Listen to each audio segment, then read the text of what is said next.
This is one of the biggest myths in all motorcycling. Never brake in a turn. So let's debunk this right now. You can use the brakes wherever you want to as long as you know how to use them.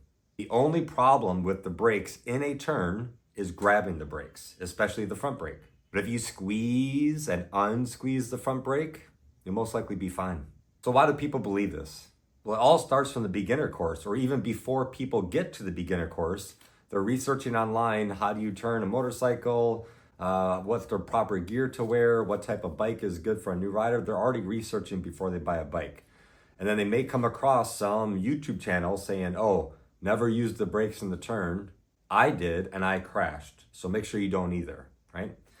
Now, as a new rider, a brand new rider, they don't know any better. This person has a lot of subscribers. They're way more experienced. They're like, well, I guess that's true. And they believe it. The problem with that is that person should have said, I grabbed the brakes in a turn. That is why I crashed. If I would have squeezed the brakes and not did anything abrupt, probably would have been okay.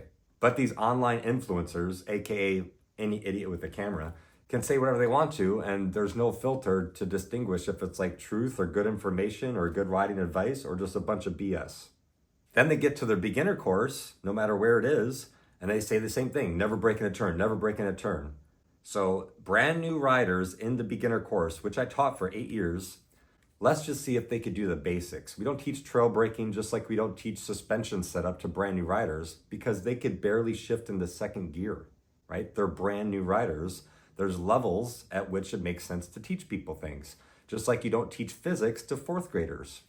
They might want to learn how to add first, right? Brand new riders might want to learn how to shift into second gear and back down to first without stalling before you start talking about trail braking or suspension setup or body position, right? So for brand new riders, when I was an instructor, I was like, let's just see if you guys could do the basics. So you're coming up to a corner, 20 miles per hour in second gear, roll off the throttle, 0%, on the brake a little bit, off the brake a little bit, turn your head, lean the bike, counter steer. Let's just see if you could do that. And people jack that up a lot. Now, brand new riders, they don't have the feel and the dexterity and the finesse of the front brake because they're brand new riders. So if they're going to a corner too hot and they might be going wide, we tell them like, hey, don't use the front brake in the middle of the turn because you're likely to grab it because you don't know how to squeeze and you don't know what the feel is. You don't have any experience with loading the front tire. You don't have any experience doing anything. This is your 3rd hour riding. You see what I'm saying? But when I was teaching, after the exercise during the debrief or during the break or sometime throughout that class, like, hey guys, keep in mind, this is beginner 8th grade level basic information. You can learn to brake anywhere you want to in a turn, but we telling you not to do that right now because we just want you to focus on the fundamentals. On the brake, off the brake, look and go. You're slowing down from 20 miles per hour to 15 miles per hour. You're not loading the tire up and trail braking is not necessary, obviously, because the pace is so incredibly low. You see what I'm saying? But I tell them like, look, there's a lot more to learn beyond this beginner class. There's high school level classes out there. There's bachelor level classes, master level classes, PhD level classes, where one of the most important things you're ever going to learn is learn how to use the brakes well past the tip-in point all the way to the middle of the turn. That's going to be extremely important for you to learn. But right now, in the beginner course, what you guys are doing, we're not doing that right yet, right? There's a time and place for everything. PhD in physics, you're going to learn astrophysics, but you have to learn the basics first. Same thing right here, right? You have to learn white belt stuff before I teach you black belt stuff. It's all the same exact thing. So the combination is a lot of instructors that are teaching the beginner course are barely better than the people they're teaching, and they're just taught to say what they're taught to say. They don't really have any in-depth knowledge. So they say things like never break in a turn, and then they don't give any context to it later on, like, hey, this is just a beginner stuff. You need to learn how to brake while leaned over, blah, blah, blah, et cetera, et cetera, et cetera. But just right now in this class, we're not doing it because we want you guys to focus on the fundamentals first because this is 8th grade step 1 out of 100.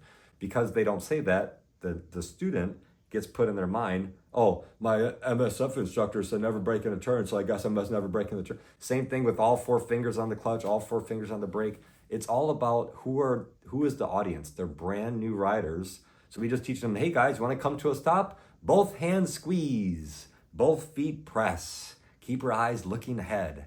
It's just very simple for brand new riders. Who can't understand that? Both hands squeeze, both feet press. That takes care of everything. You pull in the clutch or squeezing the front brake, pressing down the rear brake, downshifting the first, looking straight ahead.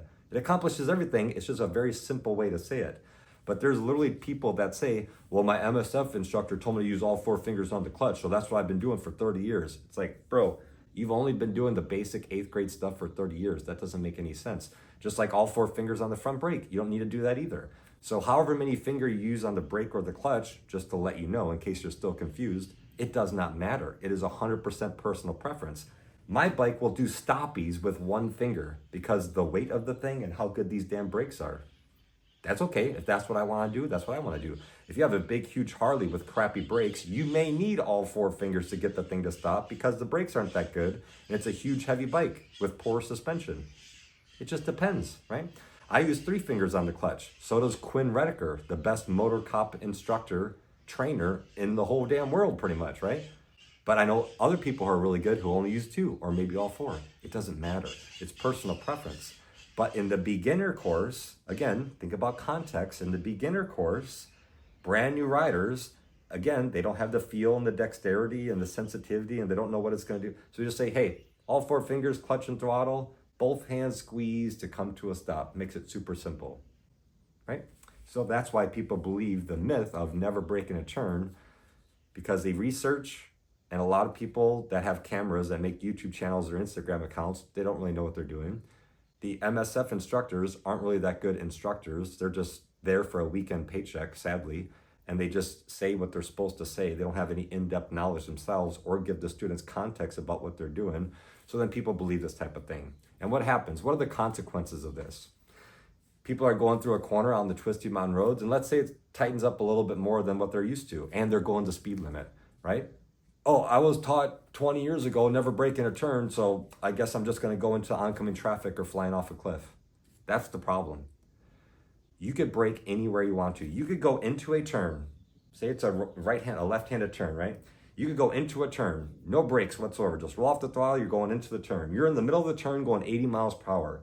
If you want to, you could roll off the throttle, squeeze that damn brake and slow down to 50 miles per hour, get your speed under control, then, okay, you're good. Go back up to 80 miles per hour if you wanted to. As long as you don't grab the brake, you're gonna be fine. But that's the problem. People don't even realize, they just so blindly believe my basic level MSF instructor who's there for a weekend paycheck, who don't really care about anything. He told me to do this one thing 10 years ago. I didn't learn anything else since, therefore I'm not gonna do it, so I'm just gonna go flying off a cliff. Or, hey, don't break in a turn. Well, I'm already going too fast. I'm already freaking out. I'm already panicking. Well, I guess I'll just add a whole lot of lean angle to an already problematic situation. Let's just add a whole lot of risk for no reason.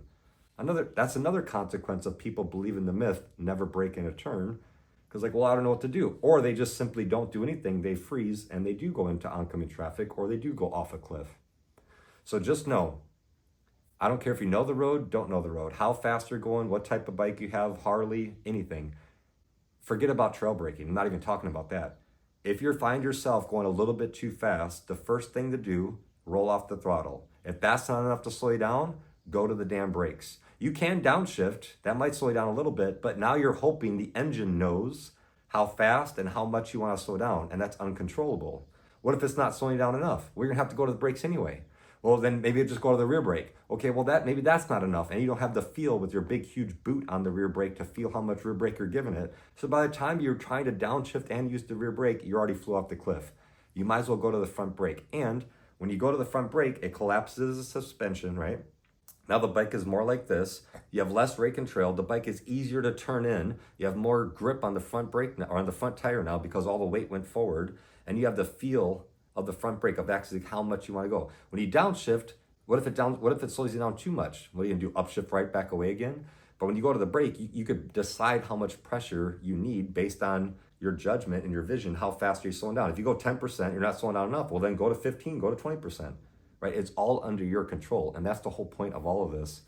Be fully in control on your bike. And that means sometimes you never know. You're going around a corner, a squirrel runs out in front of you. Someone does a U-turn. You may have to brake in the middle of the turn.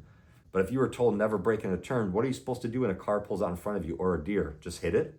Because someone told you 10 years ago something that doesn't really know what the hell they're talking about? That's the problem. And then so many comments of on my YouTube channel, Instagram said, oh, I was told never break in the turn, so I would just lean a whole lot. People believe this stuff, and that is the problem. People are crashing because they're so afraid of the front brake. Put it this way, if I took off my front brake, I would not leave my garage. I would not ride around the block without a front brake. You know why? Because if a car pulls out, the rear brake ain't gonna do nothing to stop me very fast. The front brake is the most damn control of the whole bike. Anybody could twist the throttle and go 100 miles per hour in a straight line. Good job, right? But why would you take off in a plane if you don't know how to land it? Because it's so easy to go fast and people don't know how to slow down. The front brake is the most important thing to master.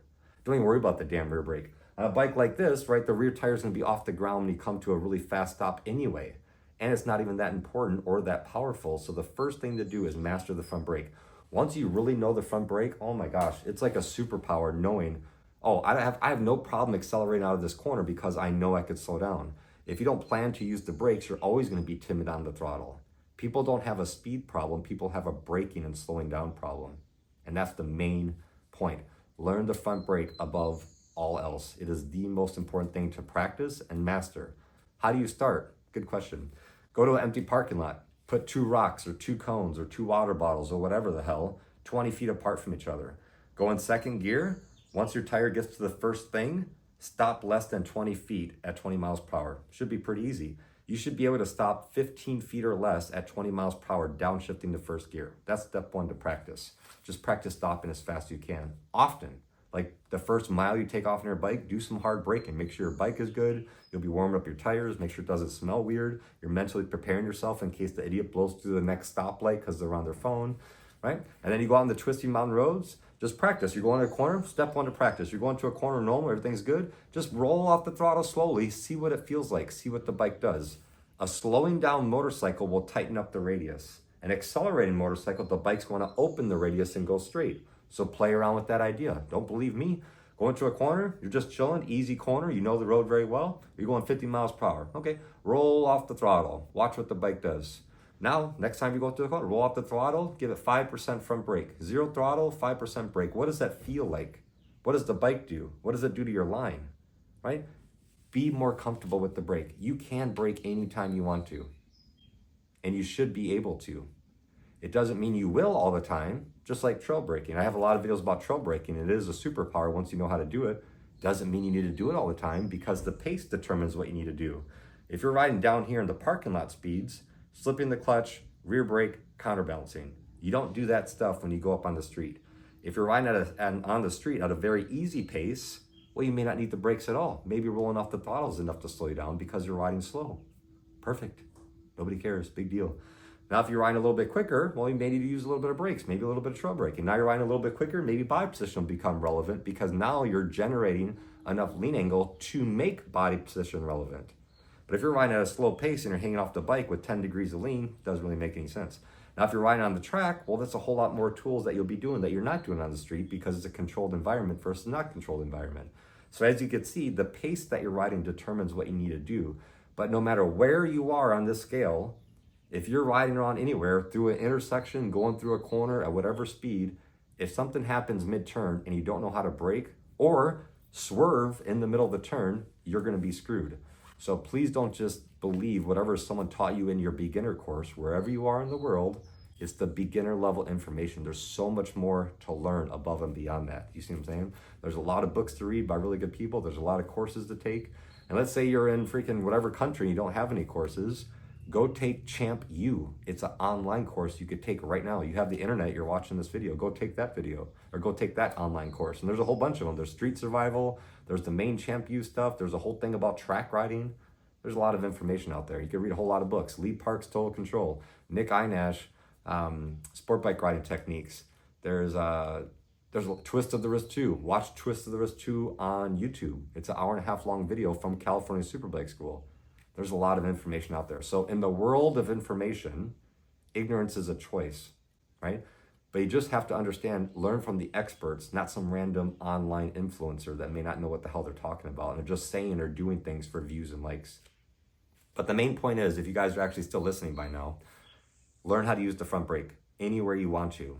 Once you know how to do that, it is a superpower and you'll be so less fearful of anything. Oh my God, I hope there's not a bus coming around the corner. Well, hope is not a technique. If you know how to slow the damn bike down wherever you want to, at whatever pace you want, you will be fully in control of your bike. Again, the front brake is the most important damn thing on the motorcycle. You have to be able to slow down. If you can't slow down, that is the reason why so many people crash. They don't know how to brake effectively. And that's the biggest problem I see.